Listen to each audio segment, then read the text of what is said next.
the Watauga Arts Council with your host, Cherry Johnson, serving arts in Watauga County for more than 30 years. Hi, I'm Cherry Johnson with Watauga County Arts Council, and I've got to reintroduce you for the, I don't know the how manyth time, to a dear, dear friend of mine. This is Dianne Hackworth. I call her my co-conspirator. Dianne and I have been friends for 20 years. 20 years. And Dianne and I are responsible for a lot of mischief in Watauga County. Good mischief, good mischief. Dianne and I she used to live in Boone. She was a professional storyteller. Still am. And she moved away a few years ago, unfortunately, to Tennessee. They finally got her back. Yeah. And she was originally from Tennessee. And before Dianne left, she and I did a lot of programs in this community. And we really, so much good energy, so many good ideas that we've been able to hatch just sitting around chatting and having a good time. Among them, you'll recognize some of this. I'm going to start with some of the lesser known ones. Living Traditions was a program that we dreamed up. Oh, yeah. And, that was fun. Yeah, that was. And that was a program where it started out you and, what was that guy's name? Oh, goodness. It's been a few years. I'll think of it in a minute. Mary and... there were three different artists that you worked with over time. Mary Green was... Glenn. Yes. It was Glenn came in, Glenn Bolick. But we have had so many different people coming in and working with Dianne, but this particular program showcased the storytelling and Appalachian culture of our region in different ways. And it ended up being a program where Dianne and Mary in particular showcased different aspects of our traditional culture. So it was things such, not just storytelling, but also music, and also things like handcrafts and things of that sort. We had people shared their personal stories one time. Yes. Oh, that was fun. Kids learned traditional games, old-time games. You remember that? That's where we ran into the Forget-Me-Nots the first time. Is it? It is. I didn't remember that. Yes. That's great. Yes. Well, they're all grown up now. They're all grown up. I haven't forgotten them. See, you never forget the Forget-Me-Nots. No. And then Dianne and I also had a whole lot to do with the reason she's in Boone this week is because of the Summer Arts Camp. We started doing Missoula Children's Theater with productions with them back in 1993.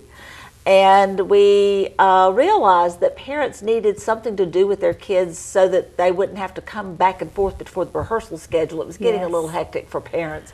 And so we started cooking up this camp concept. Yeah. And Dianne developed what's now the Summer Arts Camp educational component, which this summer they are doing the Secret Garden. Secret Garden. And then we have you doing storytelling with them, and we have, when the kids aren't rehearsing, we have them doing things.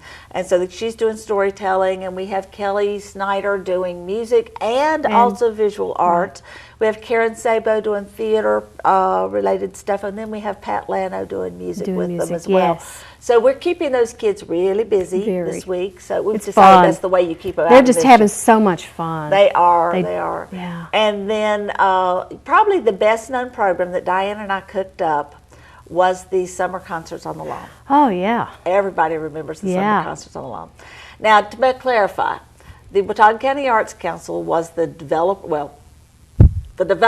We dreamed it up. Yeah, we thought it up. And we had this cool idea. We were sitting in my office, which was over the front door of the Jones house, and we looked out across that lawn and said, it's a shame that lawn is sitting out there and nobody uses it. Nobody there. And we thought, wouldn't it be great if we could have performers sitting out there and maybe people could come listen. They can bring their own chairs. And we thought it'd be good, so we called a few good friends.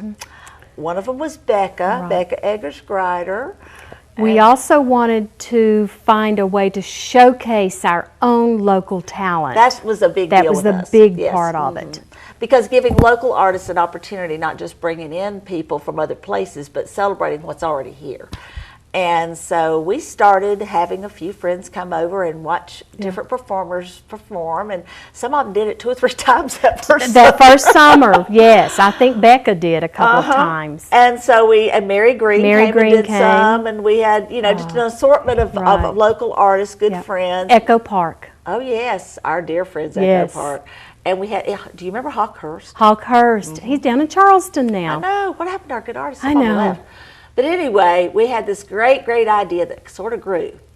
And it got bigger and bigger and bigger and bigger. And it's Literally. become a staple Yes. of the community. Now, as you already know, the Arts Council is no longer at the Jones House Community Center. So the summer concerts on the lawn is not happening in 2012. However, there are concerts going on there at the Jones House, and certainly I would encourage you to go and enjoy them. Especially tonight. Well, this is the day we're taping it is tonight. They Oh, will be that's seeing right. this tonight. That's right. Dianne is going to be featured in one of those concerts, and it would have been a 20th celebration. Of So, the and concerts it is on a the celebration of lawn. 20 It's still- years. It's just not right, of our series. right.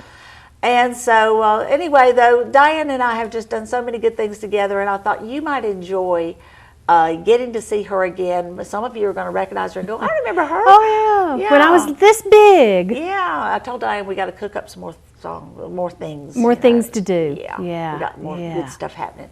But I also thought that you might enjoy hearing one of the stories. I know I was telling folks here at MTN that when my son was little, of course he grew up on Dianne's stories. Right. And we had a cassette tape that rode in my car all the time. And when we were going down the road, we were listening to Dianne and El Gato and Wide Mouth Frog. Oh, Wide Mouth Frog. I haven't heard Wide Mouth Frog in years. Seriously? Would you tell me Wide Mouth Frog? Would you like to hear Dianne? Wide Mouth Frog? It's always a favorite. Everybody likes Wide Mouth Frog. Well, the Wide Mouth Frog didn't realize he was a wide mouth frog. But when he was just a little tiny frog, his mama had said, now little frog, you stay right here by my side. Don't you go hopping off down the road without your mama. But you might realize that little frogs, they don't listen to their mamas. And off down the road he hopped. And as he hopped off down the road, he made up a song to sing. A song about his favorite subject, himself. He started singing, Wide Mouth Frog, Wide Mouth Frog, how very great it is to be a wide mouth frog. Ooh, he was having so much fun hopping down the road singing his song all by himself without his mama. Then he stopped. He saw something. He didn't know what it was because he's just a little frog. And he doesn't know much, not yet. He looks at this creature with 8 legs. Wow! What are you? I'm a spider. Wow! What do spiders eat? We eat flies and gnats and insects, things like that. Wow! I'm a wide mouth frog. And he went hopping on down the road, singing his favorite song. And people always want to sing along. Wide mouth frog, wide mouth frog, how very great it is to be a wide mouth frog. Ooh, he's having so much fun hopping along that road all by himself without his mama. Then he stopped. He saw something. Didn't know what it was because he's just a little frog. He doesn't know much, not yet. He looks at this creature and sees 2 legs covered with feathers hopping around. Wow! What are you? I'm a bird. Wow! What do birds eat? We eat worms. We eat bugs. We eat seed. Wow! I'm a wide mouth frog. And he went hopping on down the road, singing his favorite song. Wide mouth frog, wide mouth frog, how very great it is to be a wide mouth frog. Ooh, he was having so much fun hopping down the road singing his song all by himself without his mama. But he stopped. He stopped. He saw something. He didn't know what it was. Remember, he's just a little frog. He doesn't know much. Not yet. He looks at this creature. It's long and skinny and doesn't have any legs. Wow! What are you? I'm a snake. Wow! What do snakes eat?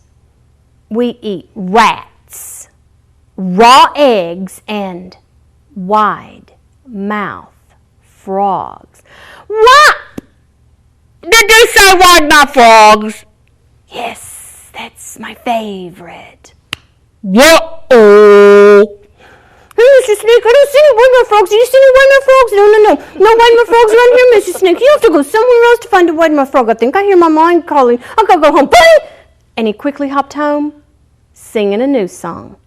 Small mouth frog, small mouth frog, how very great it is to be a small mouth frog.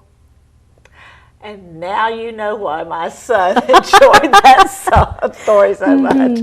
And they still do. Yeah. And that's one of those kind of stories that both the little kids and the big kids really do get into. Well, you do. You tell stories for all ages. All ages. All ages. And you tell stories. You're a professional storyteller. Right. Dianne has not just a heritage in storytelling. You grew up around storytelling as a lifetime thing. Yes. But she also really got serious about her storytelling. She went off and got herself a master's degree in storytelling. I didn't even know there was such a thing till I met Dianne. East Tennessee State University.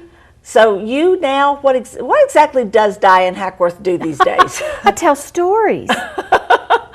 I do a lot of traveling to schools all around the Southeast mostly. And my favorite is to do residencies where I get to spend the whole week and work with the children on learning to tell stories themselves. Sometimes they create. Right. And then you also do adult storytelling events. Right. This next week I've got a whole week over at Wild Acres in Little Switzerland with adults, the whole week with adults. That's great. You timed this cool weather thing really well. I planned it for cool weather. Now it is cooler than not here in the mountains, but I don't know. Somebody's let me down on the cool temperatures. Well, you brought it with you. That's what happened. I'm afraid so. And then also now you'll get chances to hear Dianne here in this area. You have various events that you come back and do I do for come us back. here. I do come back. I know you go to Todd General Store Oh, so yes. often. Love Todd General Store. That's one of those little things that I started way back, and they have still kept it going there at Todd General Store every Tuesday night, storytelling. And so now you also, Dianne was a big part of the Telebration. Now, Telebration actually originated in New England, I believe. Right. And it's actually turned into a worldwide event. You were the one that introduced it to the high to this country. area, yes. And it's still carried on. Doyle Pace is a local storyteller who is the vice president of the Arts Council's Board of Directors right now. And Doyle makes sure that we don't forget about Telebration every year. Cannot forget. Every November. This year, you know, they do it now at Mass General Store around the Potbelly I know, and that's so good. I mean, it takes storytelling back to kind of its roots. Exactly, kind of where it all started. Right. Yeah. But Dianne, you have a website. I do. And on it, I'm assuming you keep notices of things that you're doing, where you're going to be, so people can check learn that more. out. Also, now you have CDs. I do have CDs. You know, it's kind of hard to pry them out of my hands, but I do have them. Okay, no longer cassette tapes. No, well, actually, I do still have some of those cassette tapes. She's got a player. She's got a tape. I still have some VHS tapes too with no stories. 8-tracks, though. No, I don't have any 8-track tapes. No. So I encourage you to get to know Dianne, whether you get to know her in person or whether it's through her website or her CDs or her 8-tracks or whatever she's got. No 8-tracks.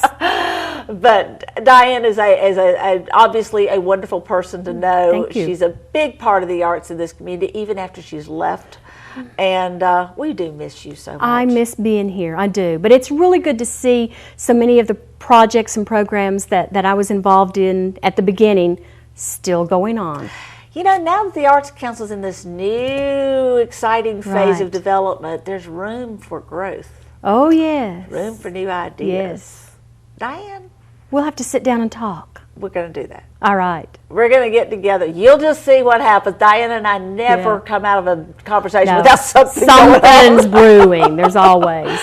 So thank you for coming back. Oh, and thank you spending for some having time me here with this week. I've really enjoyed having some time with you, and I hope everybody else has enjoyed having a little snippet of a taste of just a little bit of a story. All right.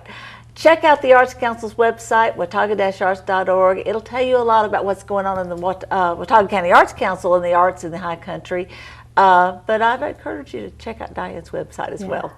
And stay in touch with the arts. It's really an important part of our community, and we hope it's an important part of your life. Yes.